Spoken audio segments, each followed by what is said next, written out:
All right, all right. Welcome to the Affluent Entrepreneur Live. So good to be here. We got still people coming in.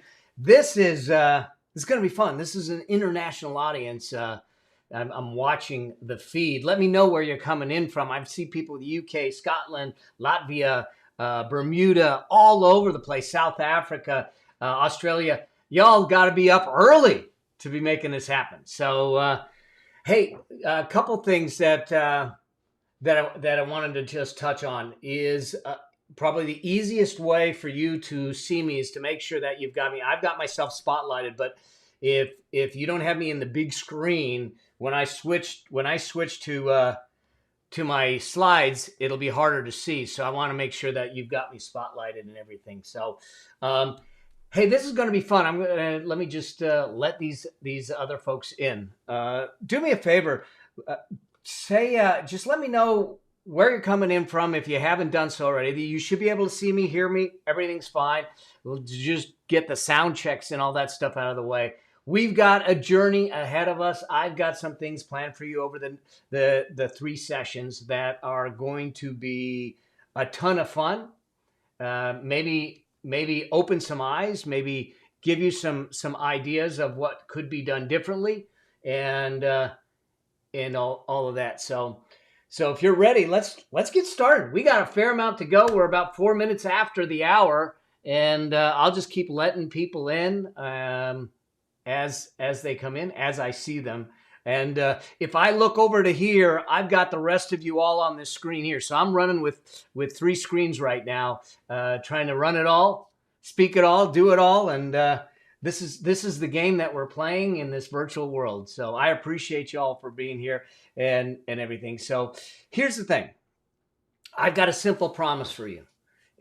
Over these three sessions that we're going to do, is that by the end of the series, I want you to walk away with a complete blueprint of what affluent entrepreneurs are using to build their financial freedom, to build a business, but to build their financial freedom in a way that makes a difference in their world so they can live a richer lifestyle, have a deeper impact, and have complete freedom.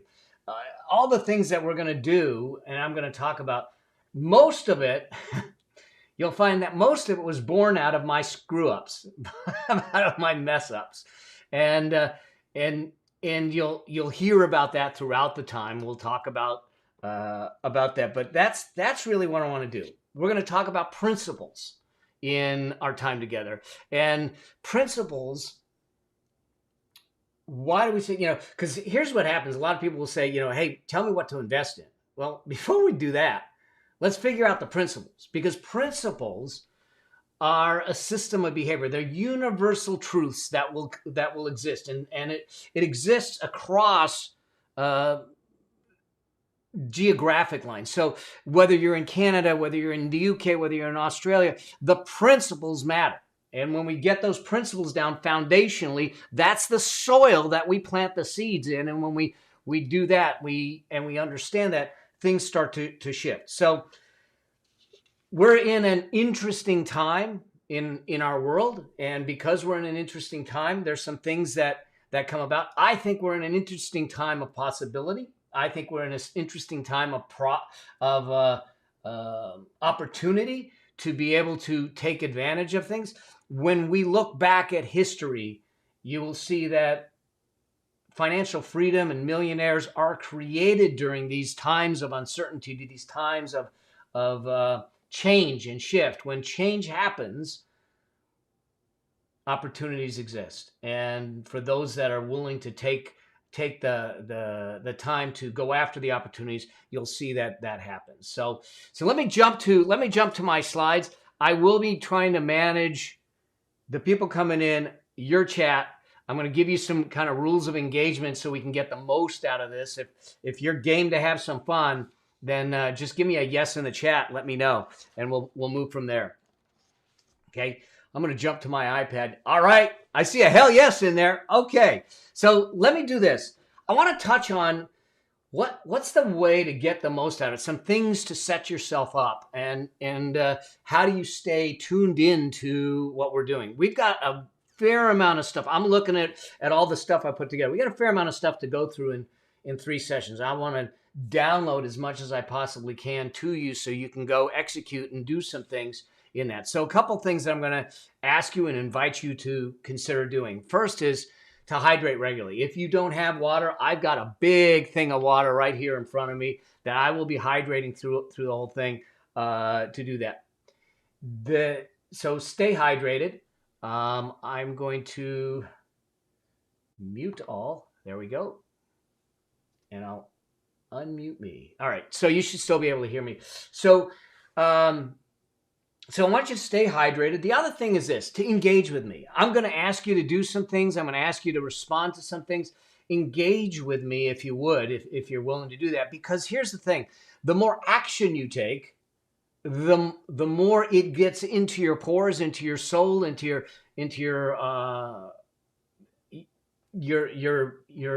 being, so it'll come from that perspective. And then the third is that you engage with the process. I'm going to give you some frameworks. If those of you that know me know that I'm a framework junkie, we give you some frameworks, and I'm going to give you some processes. I'm going to give you some things that I want you to do after the trainings.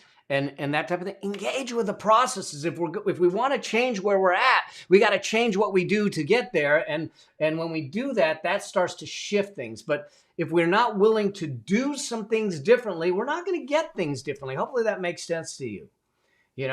Then I see a lot of you on camera.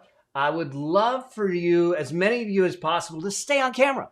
I got all your faces over here. I want to see your faces. I want to see your beautiful smiling faces, because the reality is, I see you, Jeanette. I see you, Colette and Kristen and Mindy and Nabi. Is it Nabi? Yep. All right. And Deborah and Rick. I see all of you. I feel like Romper Room. If that's aging me right now. But I see all of you, and I want to see those smiling faces and be able to engage with you. So I am, and that's the reason that I decided to do this on meetings and not webinar.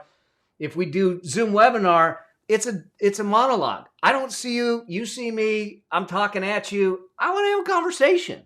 And so that's why we did it this way, to make that happen. So the other thing is, I'm going to ask you to stay muted so we can get a good, clean recording. God willing, the tech gods smile on us, and that way we can use it for you guys to revisit it and everything. If there may be a time where I ask for questions, I'll have you raise hands, and then we'll unmute you and go from there. But then we'll get a clean recording.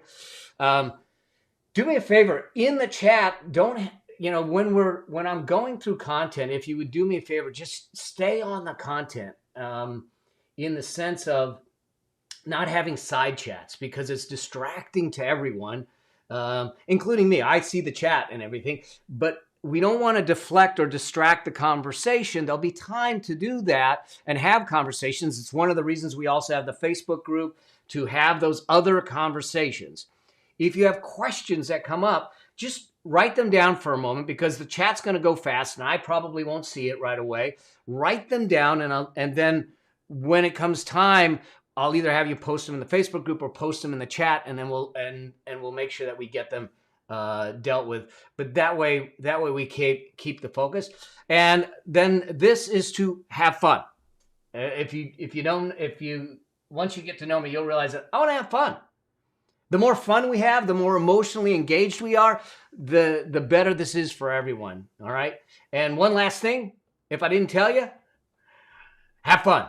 All right, so let's just do this. Let's have some fun. Let's do some things and do that. So if we can agree to kind of those things, just give me a yes in the chat box, and then we'll jump in. Let's talk about the road that we're on. All right, cool, dynamite. So I'm going to be bouncing back and forth between this and this, so you get a chance to see me and everything. But here's what I want to do is I just want to get you a lay of the land of what we're going to be talking about over the next 3 sessions. And so the first session today is really laying the groundwork. We're going to be talking about the Affluence Journey. I'm going to give you the 4 stages of the Affluence Journey. We'll talk about what it takes to transition from one stage to the other. anything that we discuss during our time together is not to give you more ammunition to beat yourself up. It is so simply to allow you to have an awareness of where you are, because until we understand that, we don't know the steps to move you to where you want to go. And so today we'll spend some time with the Affluence Journey. We'll talk about the obstacles that get in the way. We'll talk about one of the biggest things. We'll start to break down those barriers, those financial barriers, to truly start to make that happen in a big way. Then on the second session, we'll dig into what I call the lifestyle wealth target. We'll actually talk about the 5 core wealth principles that affluent entrepreneurs need and are working to keep their life together, keep their business together, and to build that financial independence. And then we're going to spend a moment and some time working through a number. We're going to figure out what your wealth target goal is, because if we don't know the destination, if today's session is about knowing the journey, then the next session is really about knowing what it takes and where we're going with that to make that happen. And then the third session, we'll start to bring it all together. We'll bring on the framework. I'll give you the 9 accelerators of the blueprint, so you start to understand the key elements that need to be in place to allow you to elevate yourself financially and from a richness of life perspective. We'll talk about a bunch more about that. And so that's kind of our kind of road ahead, where we're going. And so let's look at, this is me. You don't need to worry about this. You'll hear plenty about me on the through our three sessions together. And so when we look at this whole idea of what we're doing, we're gonna walk through what I said before. Is I want you to walk away with a complete blueprint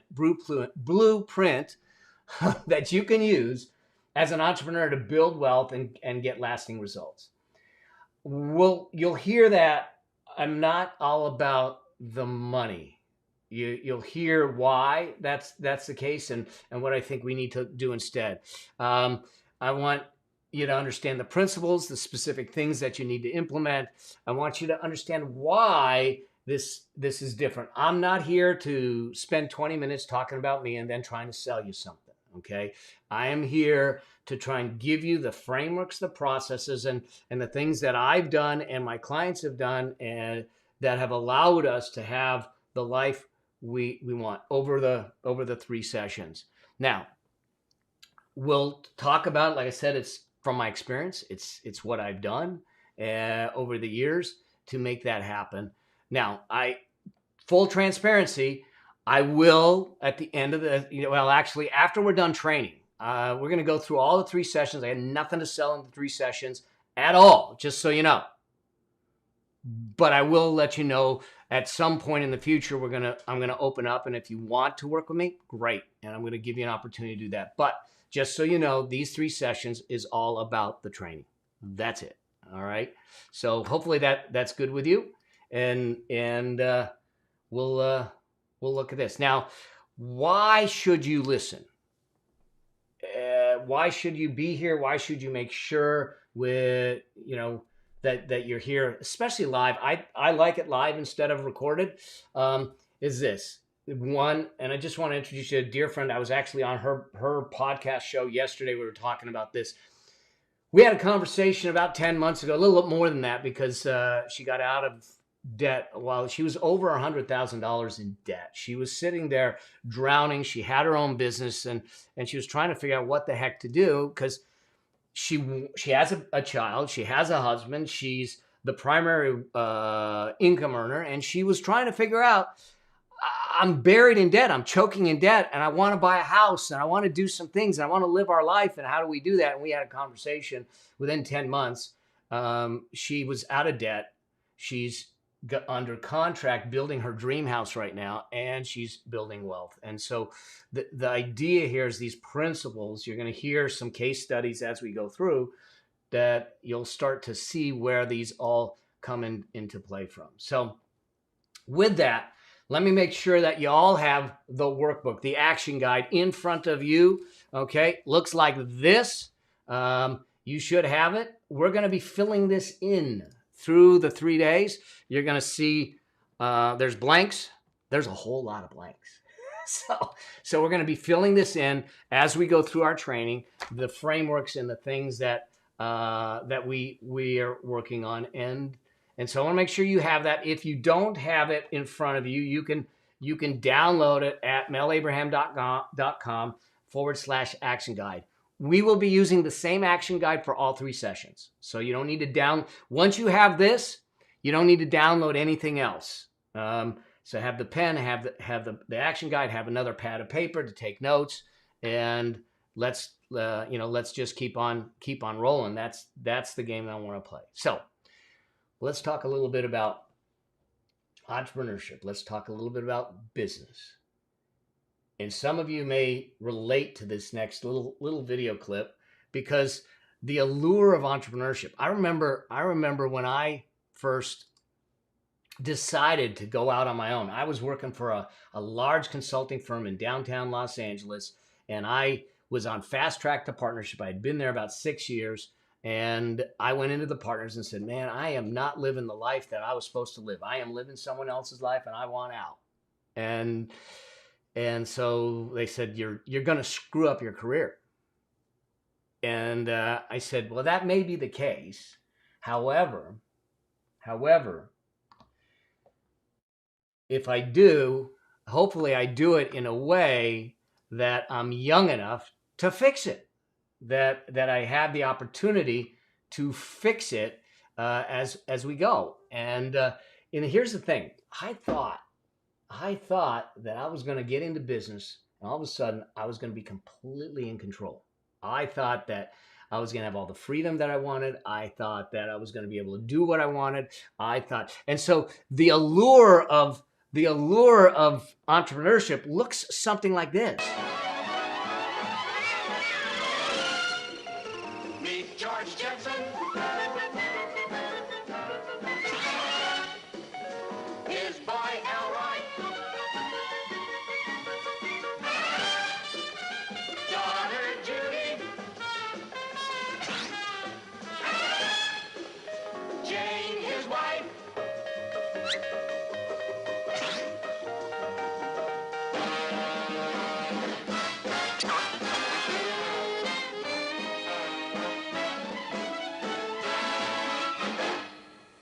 So we think that everything's going to be hunky-dory and everything. Here's the reality of what entrepreneurship's like, though. Oops. Let's go back.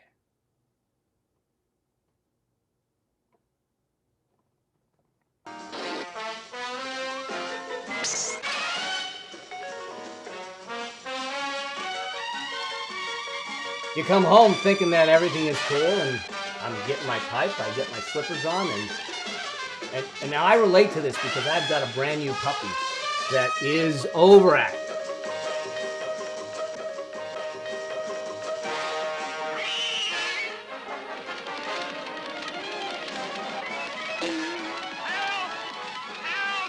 And that's entrepreneurship. That's the reality of entrepreneurship, is that we end up potentially on the treadmill, and we become what I call a treadmill entrepreneur. We start working it, and what ends up happening is that we actually realize that there's nothing we can do to bring in more money except to work harder, longer, faster. And that's what I did. I did the same thing. So I am guilty of it just the same. The challenge is that I had the misconception that coming into my own business was going to give me freedom. But a business was never meant to create freedom. Okay? It was never meant to do that. But no one told us that. Okay? The business machine is meant to create an impact, to give solutions to the world, to solve problems, and to create cash flow. So when the business is run correctly, we're creating cash flow and everything, but that doesn't give us freedom. There needs to be a second machine. The second machine is what I call a money machine. We have to have a money machine outside the business because it's the money machine that gives you freedom. Does that make sense? If that makes sense to you, let me know. Because the fact of the matter is that some of you may be feeling right now trapped in your business. And we need to figure that out, and we need to allocate some things and do some things differently to allow us to move into a place where we can create freedom in our lives in doing that. So here's the thing. I want to talk about this whole idea because I have watched people come to me and they say, Mel, here's what I need. If you could do me a favor, I just simply need more income and more time. Now, I'm going to give you an analogy of an iceberg because I think it works with doing this. Simon is a dear friend, Navi. Dear friend. So the fact of the matter is that when we look at these types of things, that people, money and income and time, yeah, I get it. I want more income. I want more time. But the reality of the situation is this, is that you may be working long hours. You may be in debt.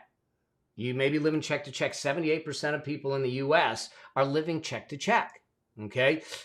Over 60% could not sustain themselves if they had $1,000 unexpected bill come up. Okay. And you're stressed out. You've got no time with your family and you've got no savings. You realize that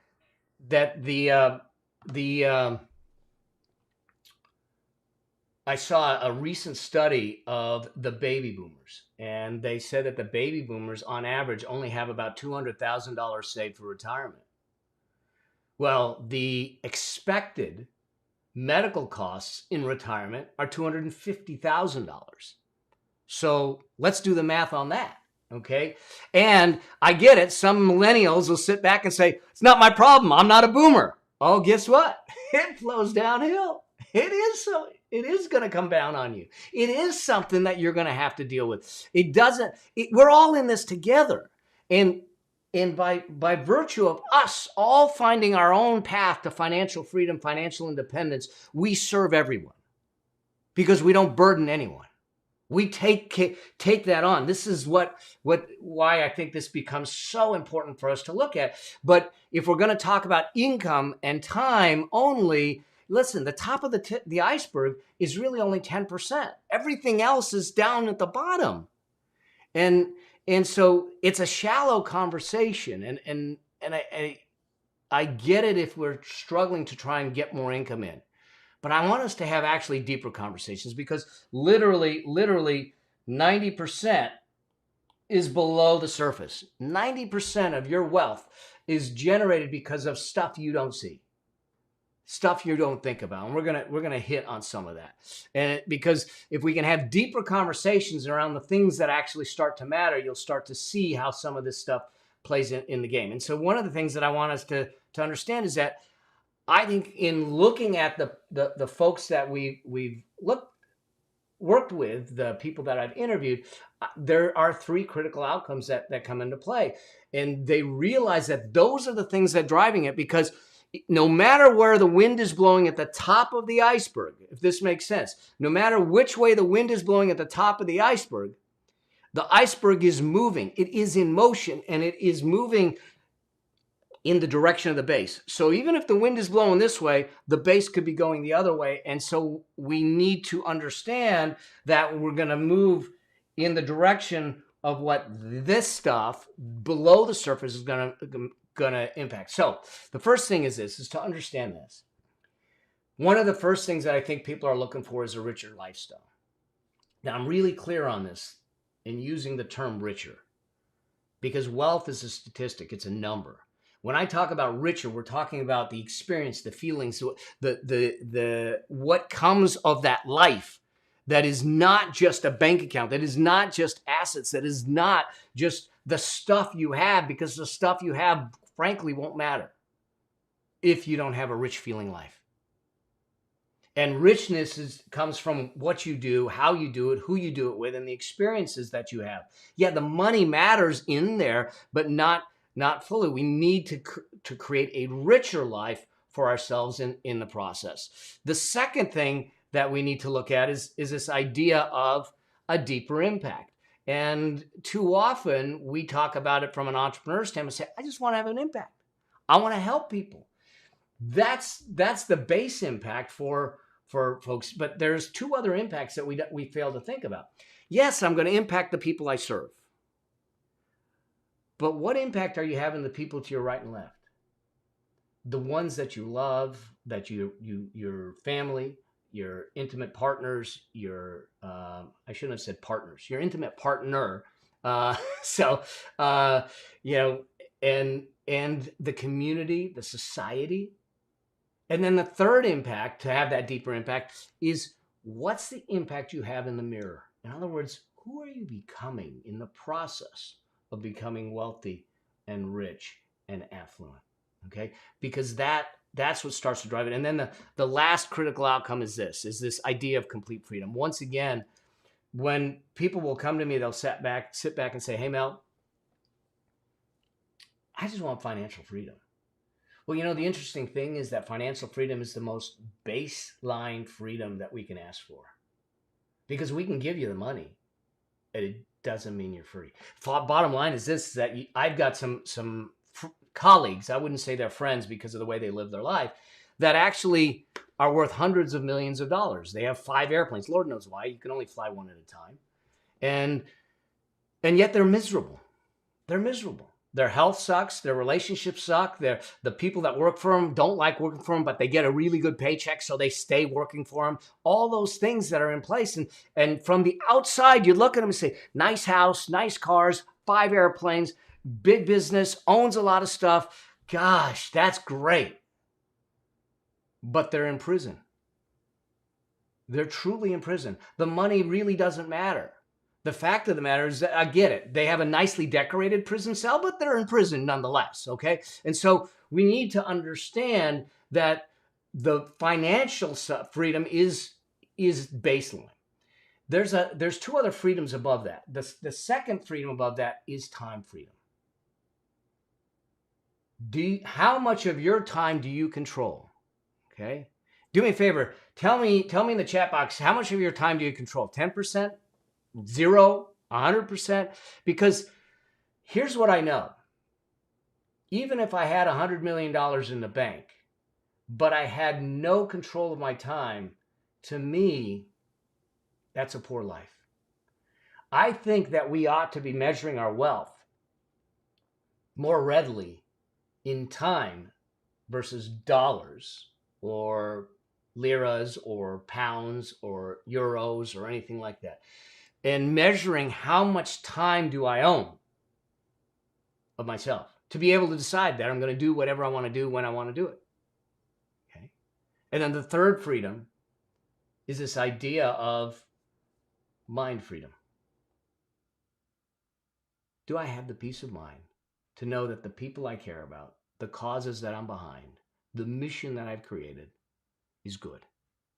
To live peacefully in an uncertain world.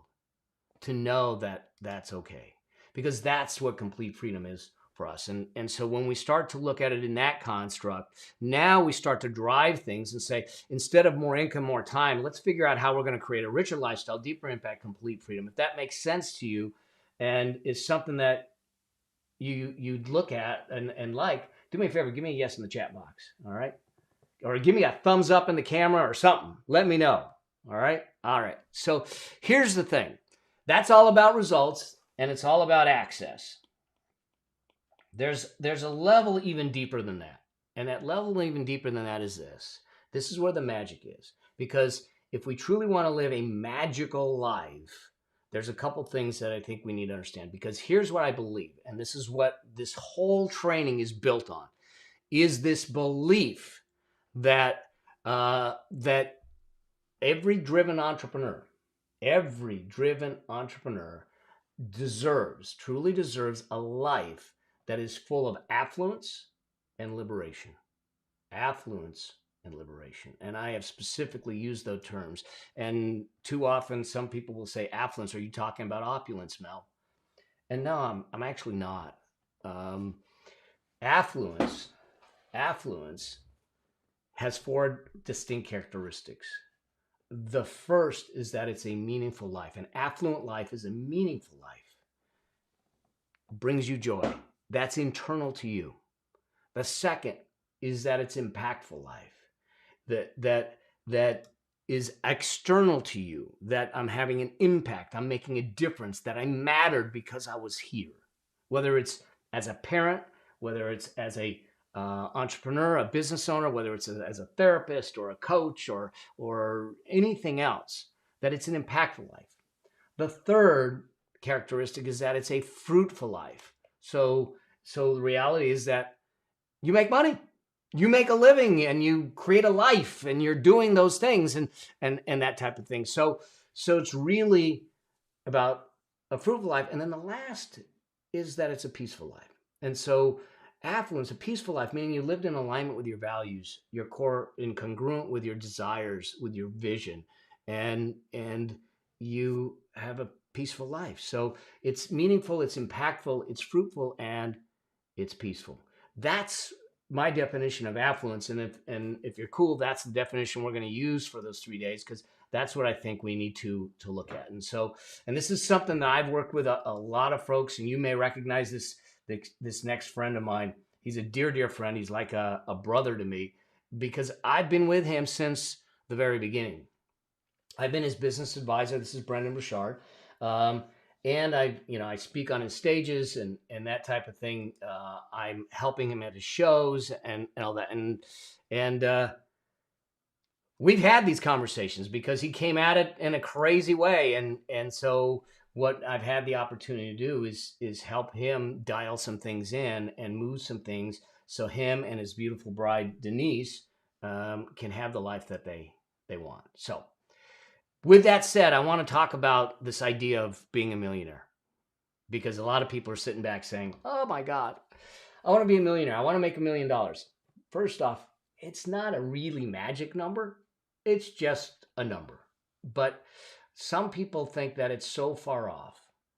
But I'm going to give you some statistics from a millionaire study if you're cool with that. And so here's the thing. There's the truth about some millionaires, is that 79% of millionaires, at least in the US, and I'm guessing in many of the countries, are first generation. What that means is that they created it on their own. It wasn't gifted to them. It wasn't inherited. It wasn't won in the lottery. They created it. And the beautiful thing behind that is that if they created it, so can you. It's within reach. You may be 40 years old, 50 years old, 60. It's still within reach. I was talking to someone yesterday. They started their business at 40 years old. So they didn't even start till 40 years old. I have another friend who didn't start till 52 years old. So, I mean, what I want you to understand is that this exists. Exists and is possible. 8 out of 10 millionaires. Now, this was a study of 10,000 millionaires. Came from families at or below middle income. So they didn't come from wealthy families. Okay, I came from a family. My dad was an aerospace engineer. He worked on the space lab, the original space lab, way back when, and everything. So it was an aerospace engineer. We didn't come from money. I would say we weren't wanting for things. We had everything we really needed, but we weren't living an ostentatious lifestyle or anything like that. 31% averaged $100,000 a year in income over the course of the year. So you don't need to make a lot of money. It's just a matter of how you do the money, how you deal with the money, how do you bring it into your purview, and what do you do with it? And then the other is that the degree itself didn't necessarily matter. 2/3 of the millionaires graduated from a public state school. It wasn't like they were Ivy League or Yale or Oxford or anything like that. 8%, only 8% went to a prestigious private school. So the point of me doing this is to get you to understand that Doesn't matter where you're at. You're in the right place to do the right things, to have the right life as you define it. It's within reach. Okay. So now the idea then is this. How many of you ever grew up in a house? Do me a favor in the chat box. How many of you grew up in a house where they said, don't talk about money? It's impolite to talk about money. Okay. Yeah. So I know, yeah, I disagree totally. The thing is that we look at money as this taboo topic. We're not supposed to talk about it. Well, this whole 3 days is talking about money. Okay, this whole 3 days, everything I do, my show is talking about money, because here's what I know: there isn't anyone on this training. There isn't anyone on this training that has a money problem. Now you may say that's easy for you to say, Mel. Okay, but the truth is, whatever money issues you feel you have, they're not problems, they're symptoms. They are a result of behaviors and habits and choices. Yeah, exactly, Joanne. It's a symptom. Exactly, Sarah. That's the thing, is that the idea is that these are symptoms. So one of the things that I want us to make sure that we do is have the conversation around money, to have frank, real conversation around money, because if we don't, it's going to keep us broke. Poor is a mindset. Broke is a money set. So if we have a poor mindset, it will keep us broke. But if we've lost money and we feel broke, but we don't have a poor mindset, we'll recover it. We'll talk about the fact that I lost 1/3 of everything I own, 7 figures between me and a buddy. We lost $4.5 million.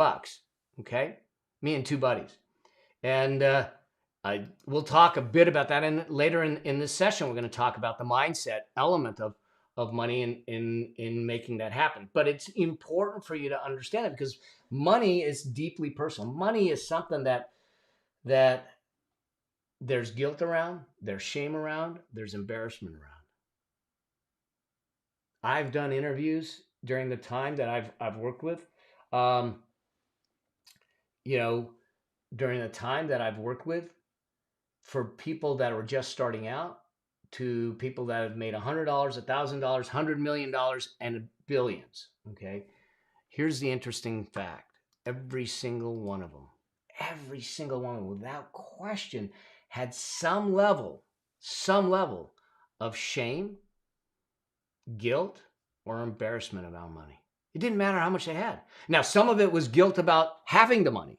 Some of it was guilt about not having the money. Some of it was guilt about having the money and losing the money and what to do about it. So the fact of the matter is that it's an emotional topic that we need to deal with, but yet we don't talk about. 75% of parents never talk to their children about money. We need a different relationship with money. So let me ask you this. How many of you feel like you've made bad money decisions in the past? Yeah, absolutely. I'm going to put my hand up. How many of you believe that those bad money decisions still affect you today? Yeah.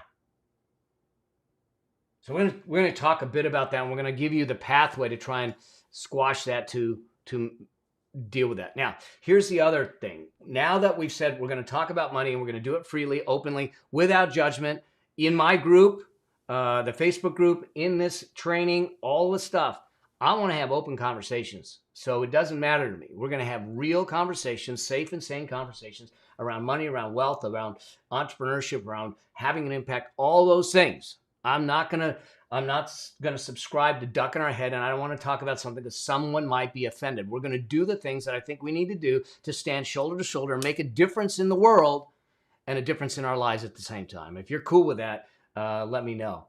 So, because the other thing that I want you to do is this, is to realize that I want you to start to captain your ship.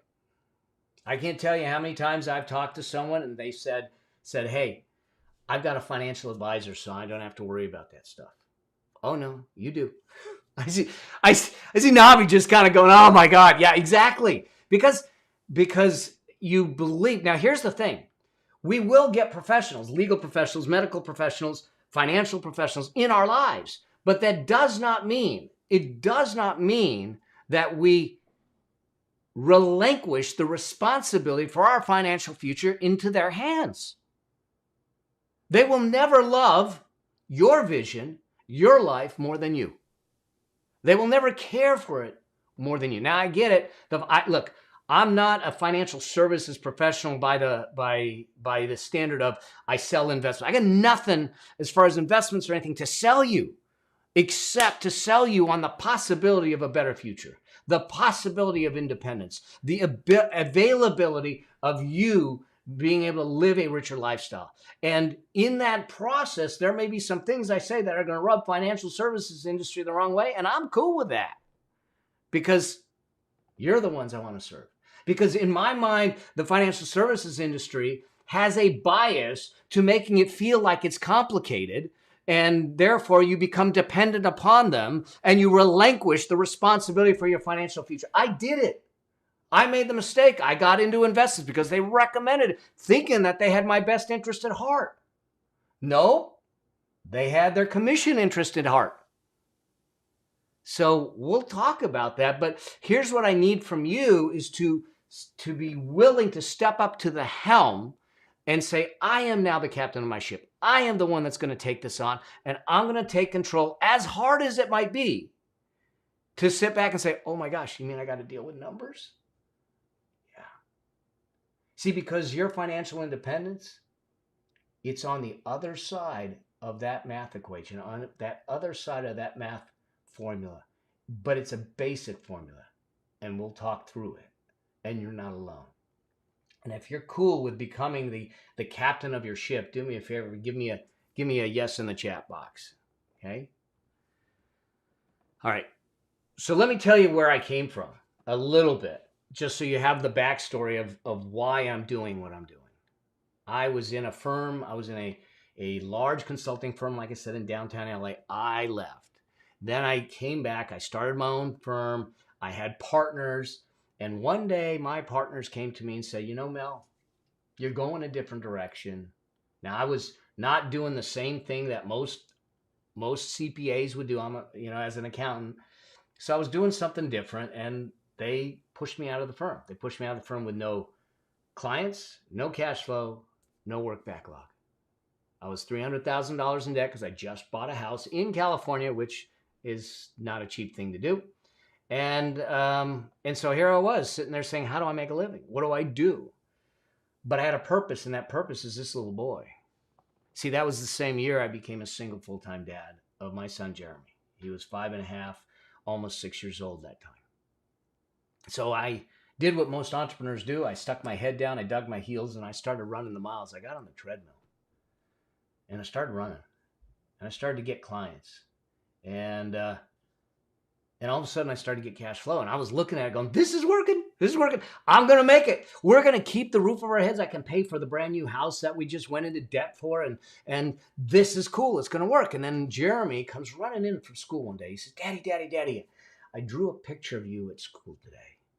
So there I am. I grabbed the picture. I kneeled down, and this is what the picture looked like. It was me standing in front of a bunch of computer screens, a bunch of phones, one in the ear, and the other two in the ear, and one on the desk ringing. Needless to say, that was a dagger to the heart, because I was sitting back saying, oh my God, I'm totally botching this. The greatest gift that I was given was to be a dad, to be a father, to take care of this child, and I was totally screwing it up. And it would have been easy for me to sit back and say, hey, you know what? This is how keeps the roof over our heads. This is so we can do the things that we want to do. This is so we can go to Disneyland. And he didn't see me playing ball or having fun. He saw me working, and I could have used it as an excuse for what we were going to do. But all he knew is that we weren't doing it. See, I could have made the excuse that my profits mattered, but in his eyes, my presence mattered more. And it was there where, people looked at me and said, well, Mel, you just have to get work-life balance. And I go, oh, really? There's no such thing as work-life balance. See, because balance insinuates that there's two counterforces balancing each other out, which means that they're against each other. What I had to figure out was, how do we do work-life harmony?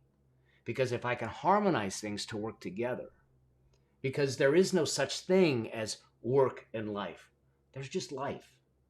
And so it was that day, in the hands of a 6-year-old boy, that I started to look at, how do I do business? How do I do money? How do I do things differently so I can be the dad that I want to be, so I can enrich and live into the gift that was given in the process. And that's what gave me the path that I was on. And this gift of what Jeremy did for me. Children are everything. Yeah. And they teach us. I mean, I've learned more from my son, who, by the way, is now 31 years old. Okay. So it's been a few years. And we are the best of friends today. And you'll hear a little bit more about him and his wife in a moment here. But the lessons that learned that allowed me to build the business. And now fast forward, things were going great. I was doing well. Business was going great. I'm speaking on the biggest stages. I'm masterminding with some of the top entrepreneurs, $100 million billionaires, startups. I'm doing all the things that I thought I was supposed to be doing. I even flew home on that G5. A private jet with a bunch of entrepreneurs. Now, mind you, if you've never flown on a G5, you got to do it at least once, and make sure someone else pays for it, because that's what happened. I didn't have to pay for it, okay? But it was an amazing thing to be able to do that. And so I'm flying home. Life is really, really good. The experiences were great. And 2 weeks after I stepped off this plane, I found myself here. I found myself sitting in a hospital bed with a doctor that said 3 words that I never thought I would hear. He said, "You have cancer." My life was turned upside down. I was not a candidate for cancer. I wasn't a smoker, not a drinker. I ate well for the most part, other than a sweet tooth. I didn't understand. No one in my family ever had cancer, and they found what they thought was a 5-centimeter tumor in my bladder. When they went in, it turned out to be 7.5 centimeters. And as I sat in that bed, as I laid in that bed and they took that picture, the doctor was telling me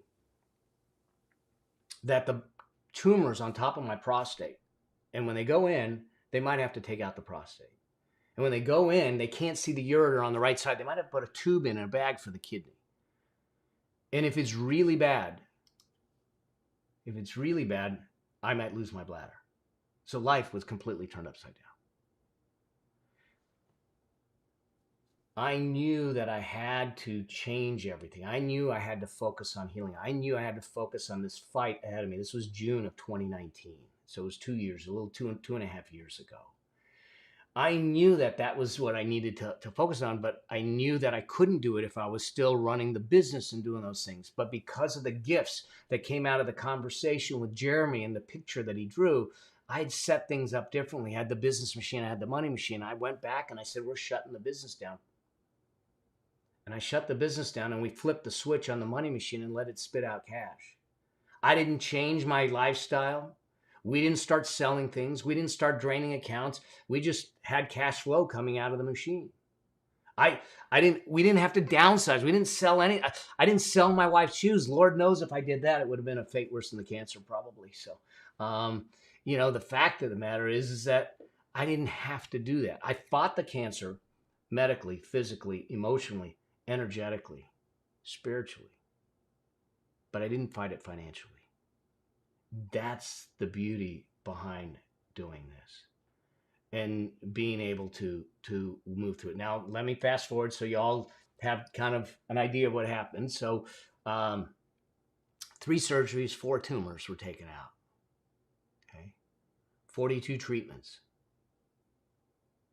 I'm clear. I'm clean. I've been clear. I go back in, believe it or not. The beauty of scheduling, I go back in the day after our last training for another scan. That'll be 1.5 years clean. Okay. I feel great and everything, but we battled it, and we battled it in a specific way. The doctor said, I've never seen anyone approach it the way you did. but I had the ability to do that. And so the point is not about the cancer. The point is that, are you prepared when life happens? Because it will. Are you prepared when a pandemic happens? Why I do what I do is because of that. Is that what happened with the cancer kind of shined a light on it. But then the pandemic came right after that, 9 months after that, where I saw people struggle and suffer. And I said, God, if they were set up properly, they wouldn't have this struggle. They would have been in a situation where they had this. And this is why it's the new season of my life. This is why I'm doing the training. This is why it's important for us to do that. So, and this is the key behind it. And here's the thing. We're talking about money, but the fact of the matter is it's not really about the money. August 2nd of this year, just a little bit ago, I became a granddad of that little angel, Emily. But on the day, August 2nd, that my son Jeremy, who's there, and his wife went into the hospital to have little Emily, they were on one side of the valley. On the other side of the valley was my mom. Now, my mom's been on dialysis for 3 years. She started to have health problems. She was in the hospital. So in this one moment, I was standing there in this intersection of the circle of life, where on one hand, there was the potential for life, and on the other hand, there was the possibility of death. And it was in that moment that I said, wait a second, it truly isn't the money that matters, but the moments that matter. And it's the parade of moments that we create that create the richness. And it's the money that allows us to create the moments the way we want. Because in that moment, I looked at it and I said, it didn't matter how much money I had. The question I had was, did I enrich their lives while I was here? Is my mom's life better because of it? I want to control all the moments. Now, what you see there is a picture of my mom holding her very first granddaughter after coming out of the hospital and doing well. And so I want to start this out with this framing, because we can talk about the money all we want, but if we lose sight of creating richness in our life with the money, then we've lost the reason for the money. And hopefully that makes sense to you. Okay? Because in the end, the only way you have the ability to control the moments that you want is this, by building that money machine, because it's the only way you're going to have a richer lifestyle, deeper impact, and complete freedom. All right? If that makes sense to you, give me a thumbs up or give me something in the chat box. Let me know that you're here. And then we'll jump into a couple things. I want to walk you through the Affluence journey here. Awesome. So let me give you a little bit of insight of what this can do for you as we go forward. I'm going to tell you a little more about my son, Jeremy, just because I'm a proud pops. Okay. 31, and his wife is 28. There they are. He sent me this picture and he says, yeah, well, it's a good picture of Cammie and Emily, but me, what the heck? But Jeremy, as my son, was I started him on a commission at 11 years old. I started having money conversation with him at 11 years old. He was paying for his school lunches. He was paying for his clothes. He was paying for his toys. He was putting money into charity. He was doing things to know what to do. And we would have these conversations. He ended up starting his business at 16 years old. She started her business at 21. We spent the time creating an income generation plan. They today, 31 and 28 years old, own 3 homes and have a multi-million-dollar net worth. And it doesn't matter to me whether you're 31 and 28 like they are. The principles are the principles. You could be 41 and 38. You could be 51 and 48. It doesn't matter. Now, granted, they have a longer runway, so they have a bigger lever of time to make it happen. We just may have to be more aggressive. We may have to go after it better. The point is that it's an important thing to move through. And so when we understand that, it starts to allow us to move through it. So let's jump into the affluence journey. I'm just going to bounce past these. These are some people that I've worked with or spent time on the stages with, and everything.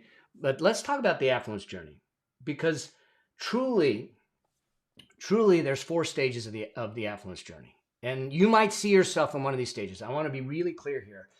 As we go through these stages and we walk through it, and you identify maybe where you're at, no judgment, no beating yourself up.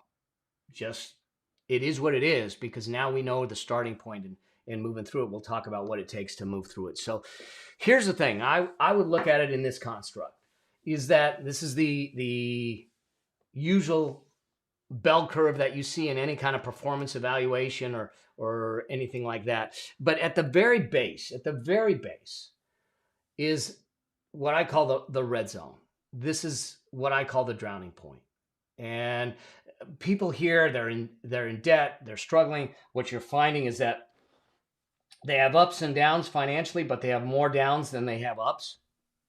And the fact of the matter is that a lot of us started here. I ended up here, and I had to struggle through this in this way. The challenge is that what keeps us here is that we're in an invasion mindset. We're in an invasion mindset. In other words, that we are avoiding looking at things. I don't want to look at my bills. I don't look at the debt. I don't want to look at the money. I don't want to have a conversation around it. And so the avoidance, listen, we can avoid it all day long. Stick your head in the sand.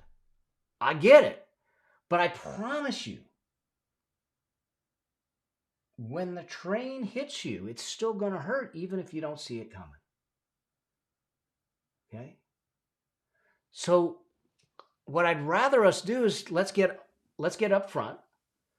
And you're right. Absolutely. Nabi and Melanie, shame and fear. We're scared. Here's the thing. And you hit it on the head when we look at this. What keeps us here is fear and ignorance. Now, I don't mean ignorance in the sense that you're an ignorant person.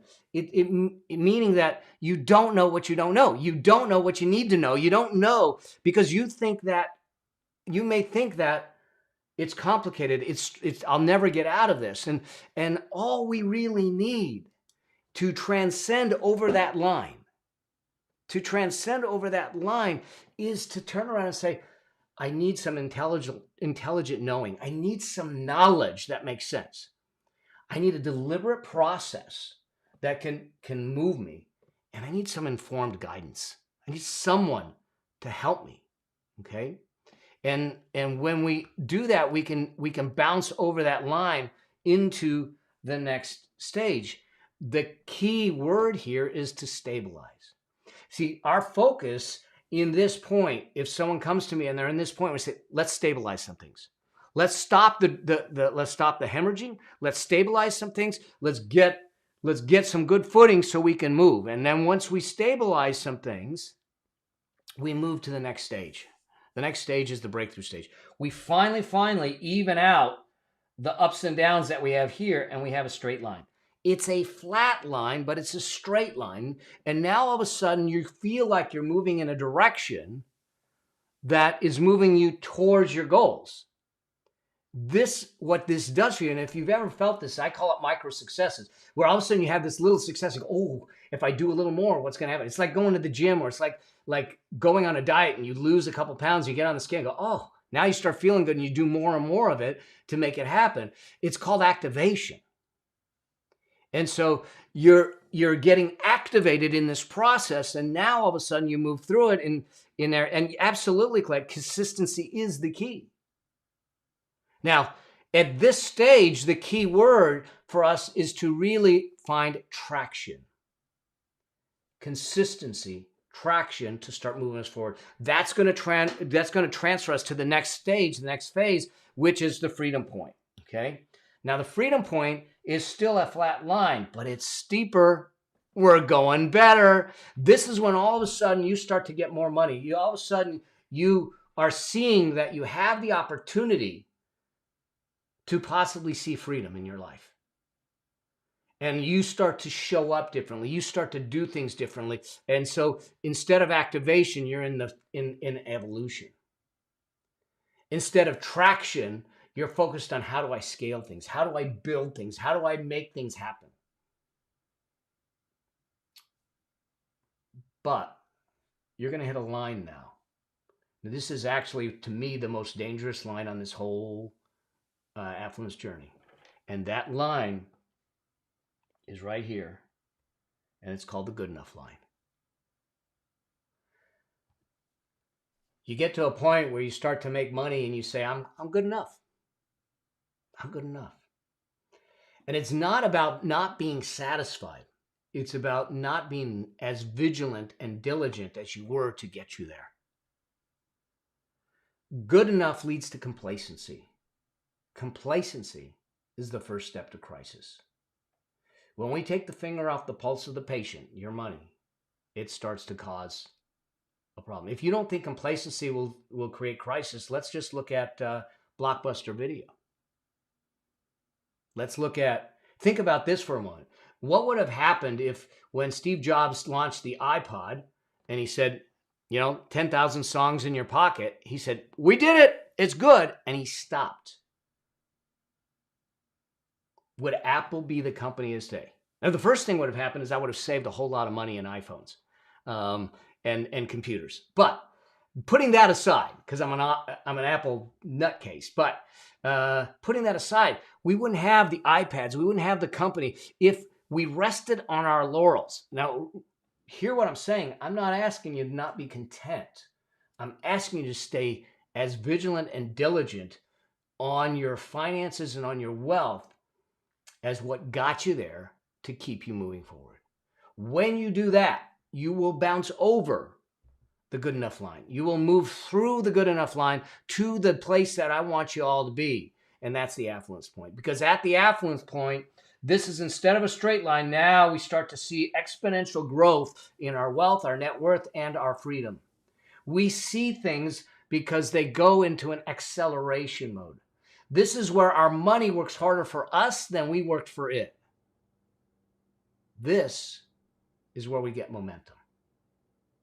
It doesn't matter to me where you are in these 4 stages. What matters to me is that we're on the journey to get you here. And the process will get you here. Does that make sense to you? Okay.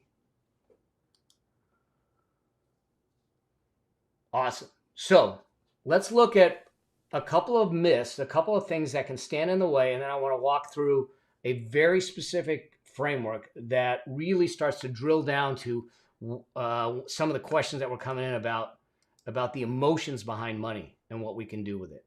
Okay? So here's the thing. I hear this all the time. I've got my business, I'm good. Okay?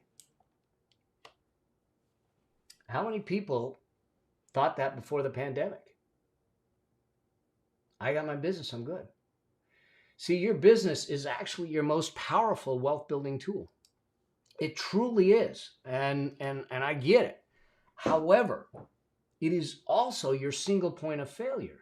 If all your income, if all your value, if all of what you do is through the business and nothing outside the business, nothing more than the business, what happens when you can't do it? What happens when you hear the 3 words that I hear? And God forbid you ever hear that.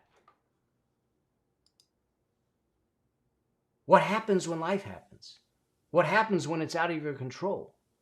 See, the business is powerful, but it's not, and this came to light with me. Now, you'll probably all go, don't get too close to Mel. He constantly gets injured, okay?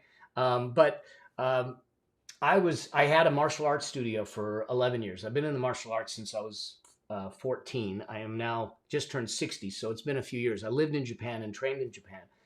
And I had a dojo, and I walked into the dojo to work out. I did not warm up. And the kids were like going, "Hey, sensei, let's roll, throw around." And so I start throwing the kids around and they're, and all of a sudden I feel something in my back. I herniated 3 discs in my back. 8 centimeters into the spine. I had tingling down into the toes, and I could not work. And I realized, even in my CPA practice, I couldn't sit, I couldn't work. If I wasn't working it, I wasn't making money. Single point of failure. That's what I'm talking about with this. So having your business is good, but it's not the only thing. The other thing that I hear is this money stuff is complicated. It actually truly sounds like it, but it's not. The financial services industry would love for you to think that it's complicated. But if you can do basic math, add, subtract, multiply here and there, that's all you need. And when you understand the fundamentals, it'll work for you. We're going to talk about something that I think is a prescription and a recipe. It's not a suggestion. Okay? It's the prescription. You follow the prescription, it'll work. So with that, then you start going, people will come to me, like I said, and say, hey, just tell me what to invest in. How much cryptocurrency should I get? That's a loaded question. I'm not going to answer it right here. So, and you want to know tactically what to do. But that's really no different than me sitting back saying, hey, you just got your license. I got a Bugatti. Go drive it for a little while. Big mistake. So what I don't do is I will not give you on this a specific guidance on, hey, go invest in this necessarily. But I'm going to give you the principles so you can equip yourselves to do the things that you need to do. And then with those that I work with, we can talk deeper about it. But everyone's situation is different. Like I said, I'm 60 years old. My son's 31. The investments he'll go in are going to be very different than the ones that I would go in. Some of you might have children that are going to go to college. Some of you maybe up in in the same age range as me, and what you have. All of that's different. So just saying, tell me what to invest in first doesn't put you at the helm of the ship that we've already committed to. Second, it presumes that there's a one-size-fits-all solution.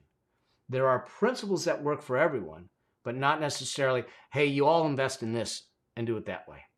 Okay? And then we need to understand this. Most of our money lessons are caught, not taught. Most of our money lessons are caught, not taught. In other words, like we said, they don't teach us money. So I want you to ask yourself, where did you learn your money lessons from? Some of you might be educated in it. Some of you may not. So most of the time we get our money lessons from observation, not education. We watch our parents as they maybe fight over money. I heard it all the time. My dad would clip coupons on Saturdays. He would sit there on Saturday. Now my dad's an engineer, so he just figured this whole thing out. He would sit with a paper, he would clip the coupons, he would map out his route. He would literally go from store to store to get the best deal. Granted, it was at a time where gas prices here in California weren't $5, okay? But he would do that, and he got so known for doing that our neighbors would call and say, hey, Joe, where's the best place to buy chicken breast from? He was like the village guy that they would go to say, where do we go shop for these things? Now, I learned some things from that.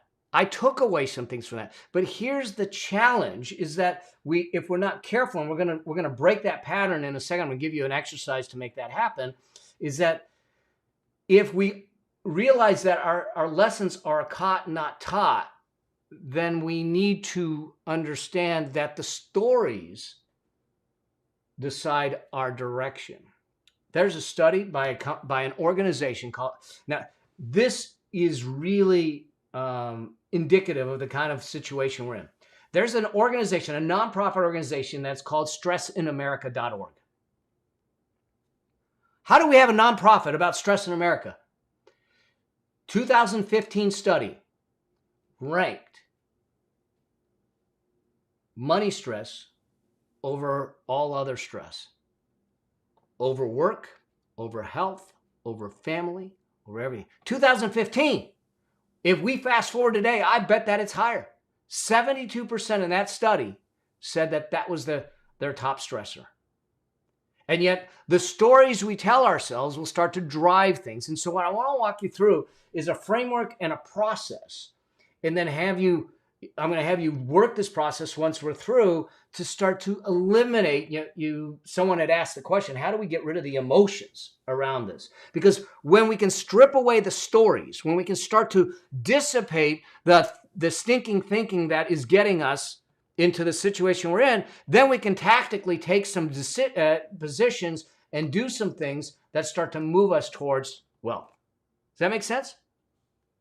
Because that's the thing that I think we need to start to really, really understand is that our stories, the stories we tell, define the life that we live. You may have listened to parents or people say, oh, the wealthy, they're greedy. Money is bad. Money is evil. All those things will create a situation in your own world. I have a dear friend I grew up with. We played high school ball together. He's made a ton of money. He's done amazing things with money. And, well, he didn't do amazing things. He's made amazing money, I should say. What happened, though, is he always lived check to check. It didn't matter whether he made 300,000, 100,000, 50,000, in high school or whatever. He lived check to check. He's constantly saying, I don't know what happened to my money. What happened to my money? What happened to my money? So I want to walk you through a framework that's going to talk about how these stories start to impact the things we do. And this is what I call the money story dynamic. We start, as I said, with an observation. We start in a situation where we see something going on. We hear something. And from that observation, we then interpret it. We create an interpretation of what that means. That interpretation leads to something which creates an identity. We live into the interpretation. If I turned around and looked at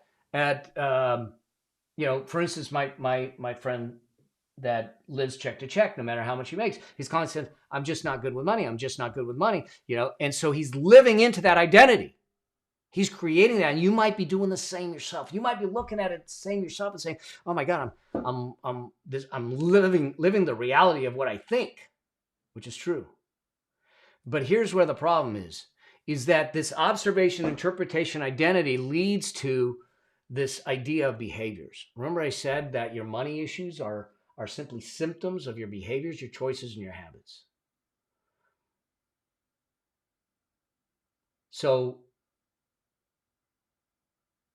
your behaviors are driven by the interpretations, and unless we change that, what ends up happening is these become your money set point.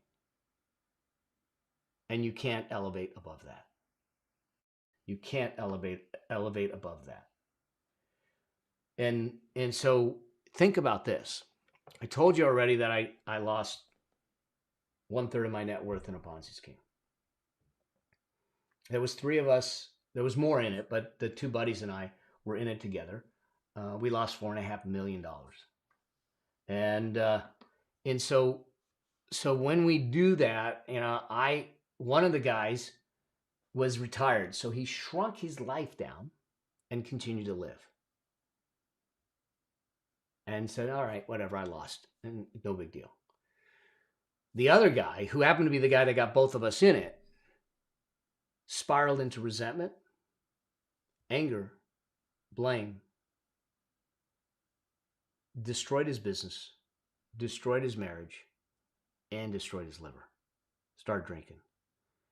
It wasn't until, and this was 2005 when this happened, it wasn't until 2015 that he started to come out of it. 2016, he started to come out of it. And he's finally back on his feet. Now I started to spiral into anger, resentment because I got into this thing going, oh my God, this is going to be amazing. We're going to hit 21% every 6 weeks. Should have been my first indication. So I started telling myself a story. I'm a CPA. I'm a financial guy. I consult with businesses. I work with $1 billion and $100 million and $1 million people, and smaller people, helping them build their wealth. Why should I even be here? Why should I even be here? I have no business doing this business. Now, if I allowed that interpretation to take hold, I wouldn't be where I am today. We wouldn't be having this conversation because it's truly not the facts. What we need to do is separate the facts from the interpretation. Here's the facts. I gave a guy money, put it in an investment. I thought it wasn't an investment. It was a Ponzi scheme. He stole the money. He took the money from me. He didn't take my skill set. Those are the facts. The interpretation of those facts is what will do us in. So here's how you figure out the facts versus the interpretation. If you were to look through a viewfinder of a camera, what would with the sound off, you can't hear anything, what would the camera see? The camera would see me giving this guy money. The camera would see me never getting money back from the guy. That's it. Everything else is an interpretation. We all have interpretations, but they set a behavior mechanism in place that creates a money set point that doesn't allow you to grow. So you understand what happened. Now, mind you, how I got out of the resentment cycle, the blame cycle, the anger cycle, was Jeremy came to the rescue again. Jeremy has been my savior over and over again, is because I knew he was watching me. And I thought, when things go bad, I curl up in the corner and say, wait for the storm to pass, then that's the way he's going to learn to deal with adversity. And it wasn't the right thing to do. So I got up, I spent some time with him, I talked with him and said, here's what happened. Here's why it happened. Here's why I think it happened. And here's what we're going to do about it. 18 months from that day forward, we not only recovered what was lost, but we surpassed it beyond what we had by 3 times. But if I had spiraled into these stories and the interpretations, we wouldn't have been able to do it. So whatever the stories and interpretations are, we need to separate it out, which then gives you, and this is what's going to lead to the exercise before we close this session out. There's a couple things that I want to do, is that we all have these scripts and stories in our head, and they fall into 4 categories. And there is a couple of psychologists, they're financial psychologists, behavioral psychologists, they're father and son team, the doctors Clontz, Bradley and Ted Clontz. And they talked about the 4 different categories of stories and what you need to do instead. And I want to walk you through this because I think this is important. When we get through this piece, then we can dig into more about what to do. But if these stories are going on in our head, hopefully you see that until we conquer these stories, we can't move forward on anything else. Okay? Does that make sense to you? Let me know in the chat box. Yep, I got a thumbs up from Mark. Awesome. So here's and Rick. I got a double thumbs up from Rick. All right, so here's the thing. There's 4 types of scripts: money avoidance, money worship, money status, and money vigilance. So let's talk about each of these. And you might see yourself in these. It's totally cool, and we'll work through it. So the money avoidance, most people that have this money avoidance script running in their head, in one shape or form, they tend to look at money as the root of all evil. They think it's for the greedy. They have fear and disgust around it. They tend to believe that it's bad. It's not good to be rich. It's unethical. The only way to make money is to be unethical. That becomes a source of anxiety, fear, and disgust for them. And the only way that you can transcend that is to understand that money is truly neutral. It truly is. It's just a tool. It's agnostic. There's no emotions to the money unless we give it the interpretation that we give it, the meaning that we give it. It's a tool. We can either use the tool, the hammer, to build chapels, to build castles, to build temples, to build things, or we can use it to tear them down. But it's not the tool that is bad. It's the way we see it that is an issue.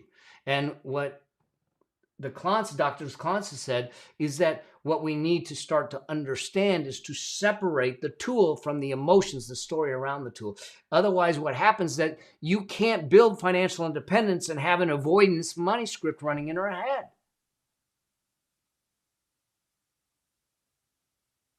The second money script of money worship. These are the people that they worship money. They believe money leads to happiness. They believe that this is their key to fulfillment and that money will solve all their problems. And typically what we do is we find these types of folks are workaholics. They're just trying to get as much money as they can. They're collecting it, if you will. You know, they put stock in things than beings. But what we need to understand is that if we're worshiping money, and this is what that whole saying of money is the root of all evil, it's the love of money that's the root of all evil. These are the worshipers. Okay. And in order to deal with that, we need to understand our why. The fundamental, one of the key principles is understanding your why. Money is a result. It's not a purpose. Why do you want the money? Why do you even need the money? Aside, once we get our bills paid, what do we need it for? Because we want to create something, because we want to get behind a movement, because we want to have make a difference in people's lives, because we want to have a mission, we want to create a legacy. What is the why for you? My why was Jeremy. My why was my son. And now my why is this message. It's driving everything that I do to try and serve, trying to help, trying to make a difference. So we need to attach to why. I'm going to give you the key exercise that is going to work through all of this for you. Money status is another one where we see money status as the way, exactly, your daughter. I mean, it's great. Absolutely. Money status, they tend to think that they attach self-worth to their net worth. They figure the bigger the bank account, the more people are going to think that I'm good.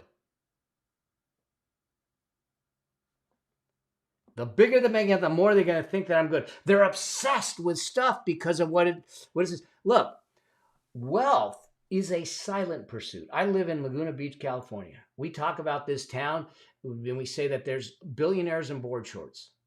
You would not know they have a dime. They're not the people that are parading around in Lambos and jets. Now, mind you, I just showed you a picture of a jet, okay?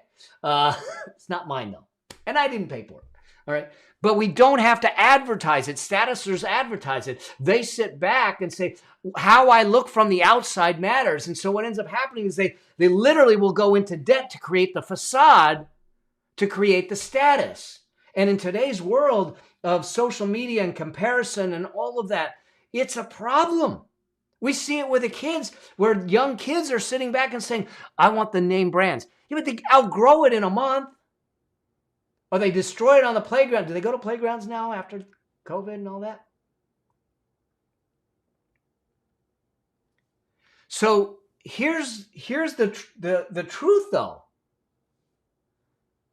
We need to prioritize what matters, because reality is that most people aren't paying attention to it. You might look at it. My wife and I were in London.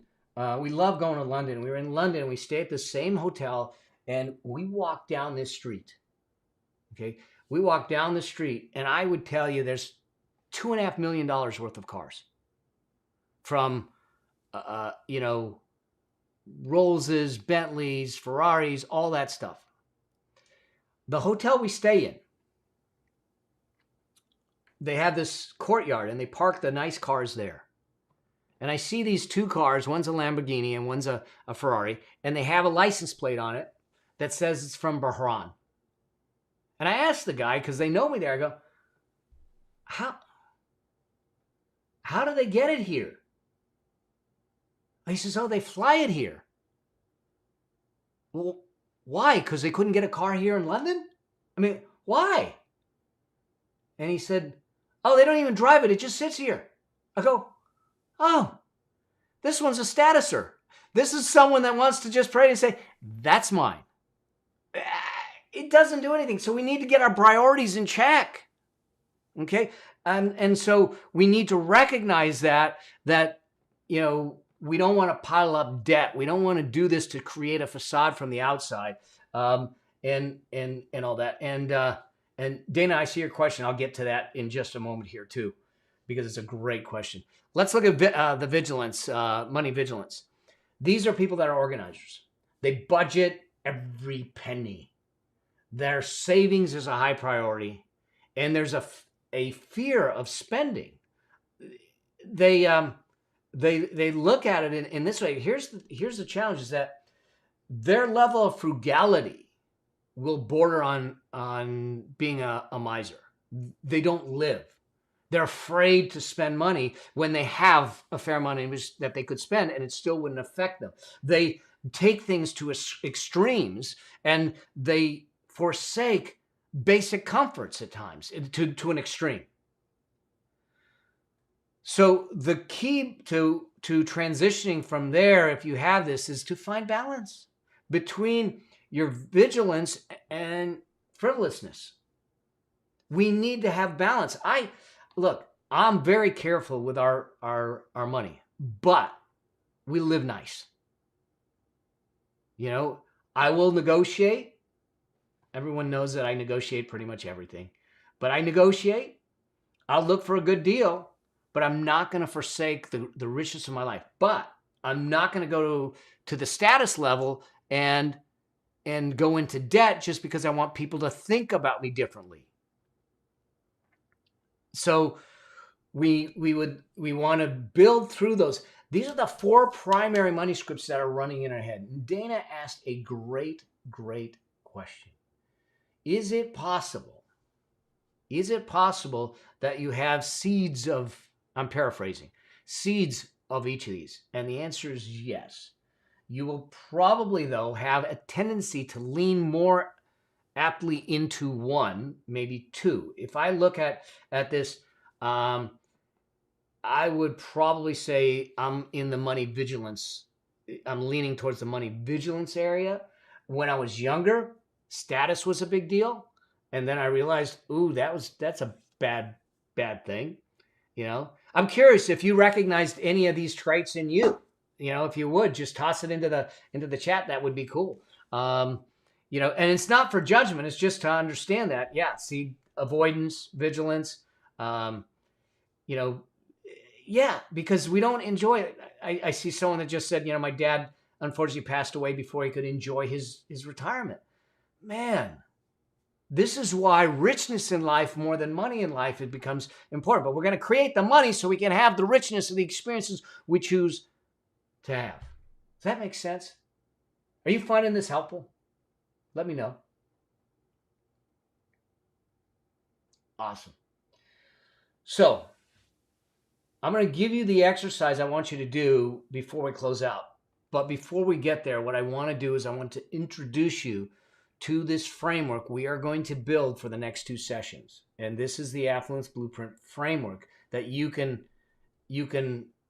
understand. What does it take to truly live that affluent life, to become that affluent entrepreneur, to get off the treadmill, to no longer be the treadmill entrepreneur? And so when we do this, I'm actually going to draw this out. Let's see if I can do that. Let's do this.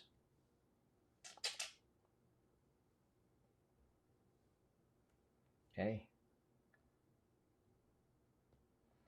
So I'm going to draw this out for you because I think it's important for us to understand how this starts to play out.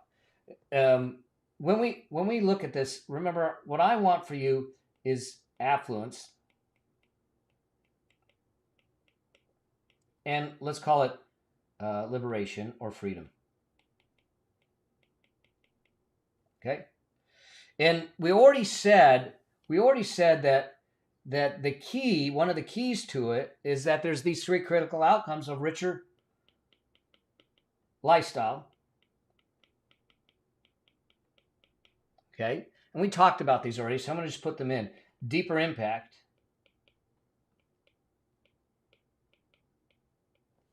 incomplete freedom.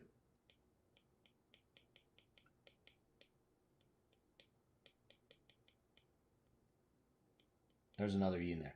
And so when we understand that that's what we're dealing with here, is that you start to realize how this can play out.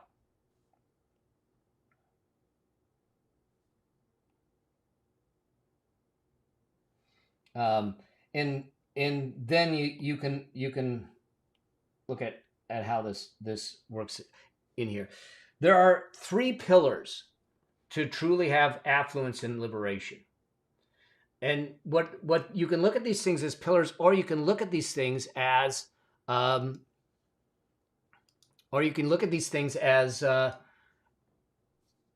things that you need to have in place. They're systems that you need to have in place, and we'll build each of these systems. And the first system is you need to have a system to generate income. Okay? To generate income. The idea here is this. How do you go from a drip to a flood of cash flow? Okay? We need a system that's going to allow us to navigate that, to make that make sense to us. Is that if we don't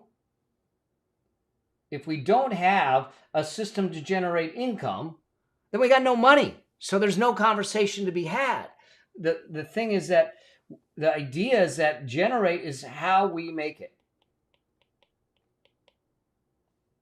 It's how we make it.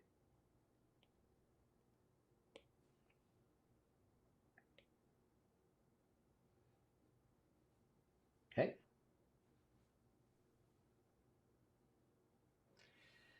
But when we have this is the thing that most people are really, entrepreneurs are really good at. I make money.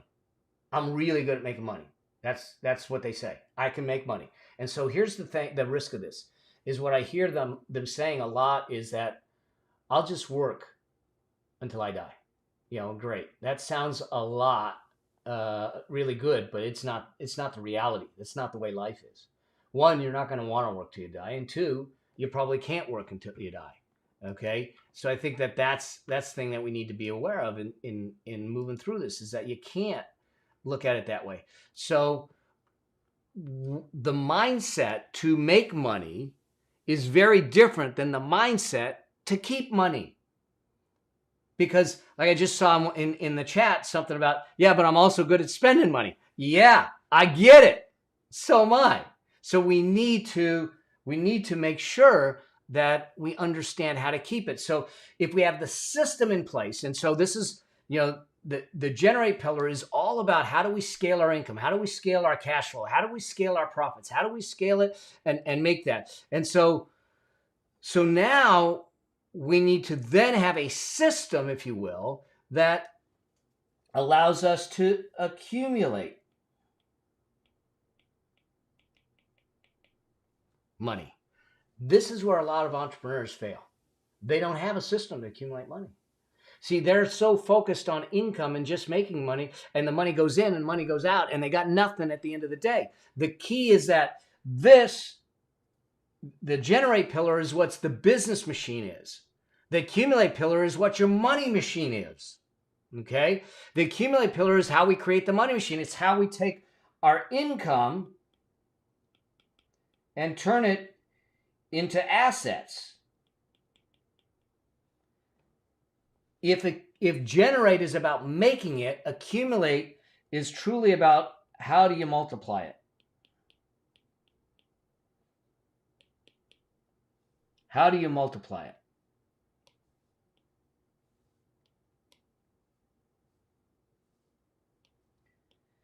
And so what we need to understand is that if we don't have a system to multiply it or to create something beyond this, I'm just going to change this a bit, then it's just not gonna give us the kind of freedom that we want. But the problem is that the mindset, the tactics, and the strategies to multiply your money is very different than it is to make it in. And so we need to understand that. Okay.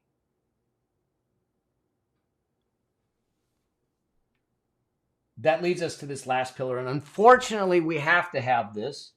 And that is we need to have a system to insulate it. This is how do we go from exposed to protected. Okay. How do we go from exposed to protected? In other words, look, we live in a world where there's lawsuits, there's losses, there's thieves, there's all kinds of things. So if we're going to create income, if we're going to truly create income in a way that starts to drive things, we need to protect our ability to earn the income, and we need to protect the ability to keep the income. We need to protect what we create. So we need to protect it from losses. We need to protect it from lawsuits. We need to protect it from thieves. So we need to have a system to insulate it. So if we have a system to make it, we have a system to multiply it, and then we have a system to shield it, if you will, which is what this is all about, is to shield it. Whoops.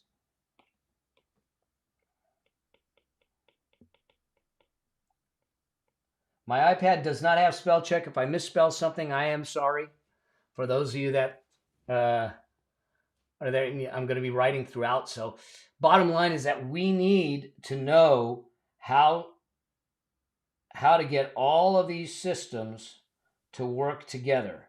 Because in the end, if we don't have a system to generate the income, we end up in a situation where we have no money. If we don't have a system to accumulate the income, we end up in a situation where we have no freedom. And if we don't have a system to insulate it, we end up in a situation where we have no safety. This is the very process. This is the very process that every affluent entrepreneur has in place. They generate the income. They build the money machine by accumulating it in a specific way. And then they shield both of them from loss with certain strategies and tactics to make that happen. That's the game that we're playing. That's the game that affluent entrepreneurs are playing. So I want to, before I give you the exercise that I want you to do, I'm going to just see if there's any questions. Yeah, Laura, you are in the right place. Let me see. Karen has a question. What if you have a system to generate the income, but you need money to run it and you're short on money? So, so it depends specifically. This is a great question. Brenda, you have hope. I'm with you every step of the way. We'll make it happen. So here's the thing. In short, you got to look at one, I can internally finance it through operations, or if it's fixed capital I need, we might have to go into debt. And I am not one of those that says all debt is the devil. In fact, I have a training that I talk about debt. In fact, I'll put it on the all access page. All of you you'll get access to an all access page where you can go back through this training again. It'll be there for you to go through it and everything. and all the trainings will be there. But so here's the thing. It's a little more complicated question, Karen, because we have a process that we talk about with my clients where we talk about the wealth priority ladder. You can use savings. Yes, you have sources of cash, savings, earnings, debt, investors. That's it. Or stealing, but we'll take stealing out of the game. We're not going to steal. So you can borrow it. You can get it from an investor. You can get it from your savings, or you can get it from your operations. Okay.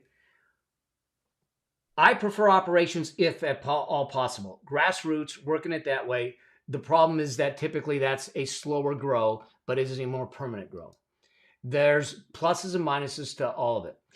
Borrowing it can put a stressor on you because now you have a debt service that you've got to pay. So you got to be careful of that. But if we have a plan in place, we've got a proven concept, we've got a proven process we're trying to scale, borrowing it will be fine.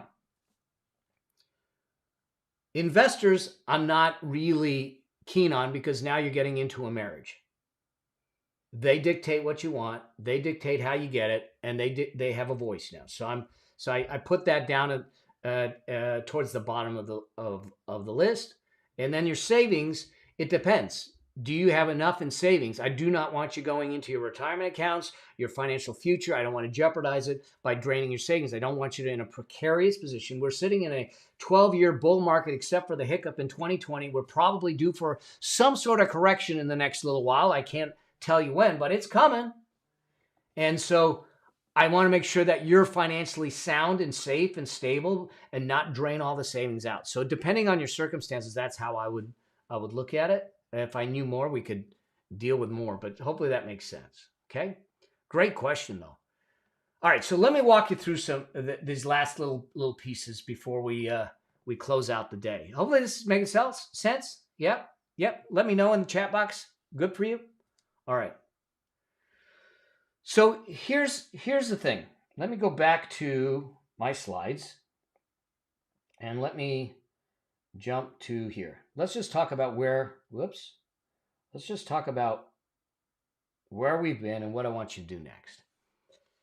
So we spent some time talking about the 4 stages of the affluence journey. You may have seen yourself on the 4 stages of the affluence journey.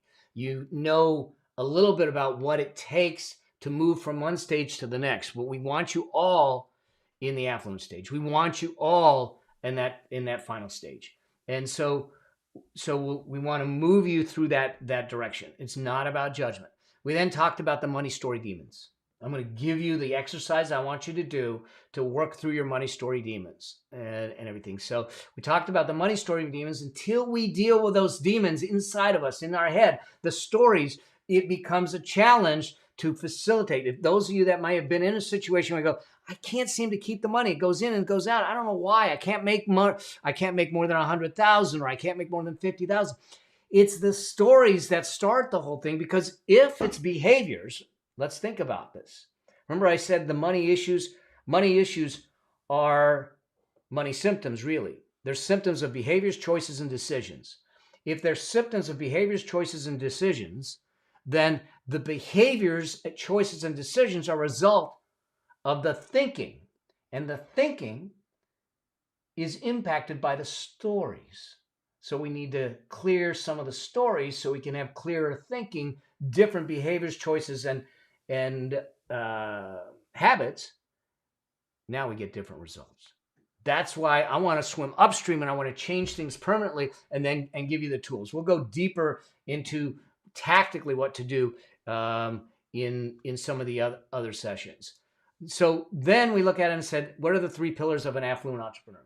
Generate, accumulate, insulate. We need all 3. You need a process to deal with all 3. I'm going to give you the 9 things you need to make this come to life in the 3rd training. So you need to stay with me on this. What are we going to do on the next training? The next training, we're going to spend some time. I'm going to walk through the 5 affluence drivers, the principles you need to have in place, and I'm going to have you make 5 critical decisions about your money or about your financial future. Second, we're going to talk about the 5 incomes that you need to create your money machine. Let me rephrase that. The 5 incomes you can have to create your money machine. You don't need all 5, okay? But you're going to need more than one, okay, to give you the freedom that you want. And then we're going to specifically calculate your wealth lifestyle target. We're actually going to do some math. I'm going to do some math for you. I'm going to work it through with you, but I'm going to have you figure out what your finish line looks like and what that number looks like. That's what we're going to do on the next training. We're going to dig deeper. Now that we've done this layer, we're going to now go 1 layer deep. And then in the third training, we're going to go another layer deep. We're going to layer these things in to make that happen. So what do I want you to do next? Here's what I want you to do. Now, this is all in the action guide. I want you to go through and do the journaling around the money story demons. Okay? It's in the action guide. You can see it there. Journal about your first memory about money trauma. How did it make you feel? I know for me, one of the first memories I have was Dad coming home from work. Now, my dad was in a carpool. He would carpool back and forth to work for a while, and ultimately he came home one day, and I don't even remember what the argument was, but I remember sitting on the windowsill. We had a bay window. I was sitting on the windowsill. I think I was about 6 years old, and it's the first time that I ever saw my dad cry. And it was because there was something that Mom wanted to do. We couldn't do it. And he said, I can't do it. And he started to tear up because he was looking at the family and said, I'm letting the family down. I'm disappointing the family. And I can't, and that was too much for him to bear. Now, he didn't disappoint us. It was his interpretation of what it was. He was a great dad, and a role model for me. A lot of what I do is because of him and everything. But that story stuck with me. 55 years later, I still have it. I still see it. Okay? I don't know the catalyst to the story. I don't know what caused it, but I still remember it. And these are the things that I think that we need to understand. And so we work through to journal some of this and look at some of the, how did it make you feel? Then you're going to journal about the lessons and the meanings that came from that. In other words, we're going to separate the fact from the interpretations. Then I want you to journal about how life would look in 3 to 5 years if you continue to hold on to this. If I continue to hold on to the meaning that I was not good with money after the loss of the Ponzi scheme, I wouldn't be here today. I wouldn't be doing what I'm doing. I would have kept on spiraling. What would it do to you? Get emotional, get visceral, because what I want you to do is attach it to your why to move you forward so we can get you moving forward and we can change your financial destiny forever. That's what this is about. This is about changing the trajectory of your financial world. And then number 4, I want you to ask, what else could it mean? What's a positive meaning to this? The Ponzi scheme gave me new investing rules. The Ponzi scheme gave me new processes. The Ponzi scheme is what's allowing me to teach this to you so you don't get caught. There's a positive meaning to it. And then number 5. So I've got 5 things for you to do. Those are the 4 in the action guide. Number 5, I would love for you to take screenshots and tell me what your biggest takeaways, any questions, and ahas. Post them in the Affluent Entrepreneurs group. Post them on Instagram. Let me know. Tag me in them. Let's continue the conversation. And then block the timeout for the next session. Okay? That's what I got for you today. But I promise you that this is just the beginning of our journey together. There is so much more to do, but I needed to unseed some of the things, the beliefs, the myths, the stories, and all the things that are holding everyone back financially before we can get into some more details to say, all right, now we can move. Does this make sense? Okay. Do you find this valuable today? Awesome. Yeah. So if you would, do me a favor before I close down. if you have a one aha or one takeaway, do me a favor and just post it into the chat so I can see. And then you can post your questions in the chat, or you can post the questions in the Facebook group. I'm going to be in the Facebook group and on Instagram constantly to serve you. To serve you. To help you. My desire is by the time we're done with these 3 sessions, you have a whole new view of money, money stories, your financial destiny, and what you possibly can have and enjoy in your life. It's about a richer lifestyle. It's about deeper impact. It is about complete freedom. We're going to get you there. We're going to give you the tools and the blueprint of what you need to have in place to make it happen. Okay? Awesome, awesome, awesome. All right. You guys rock. Listen, here's the deal. I'll make sure that you get access to the replay on this, and I'll make sure that you can go through it. And again, stay in touch with me during this process.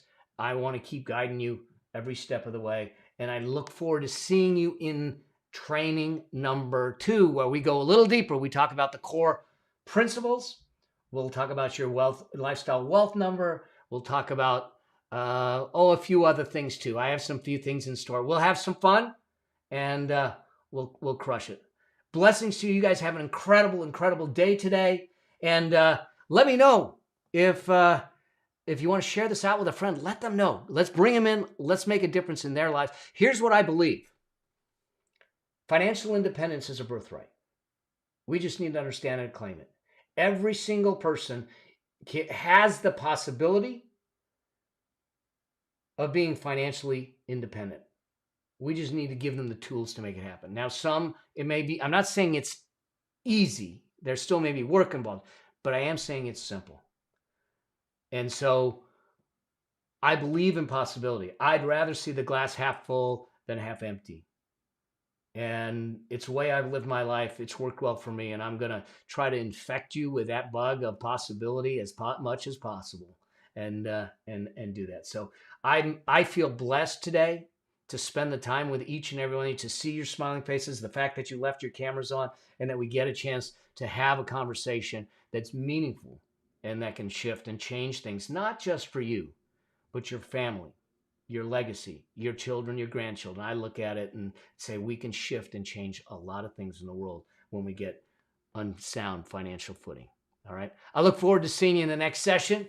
Until then, you rock, you keep crushing it, and stay in touch. And I look forward to seeing the posts and questions. All right. Cheers to you all. See ya.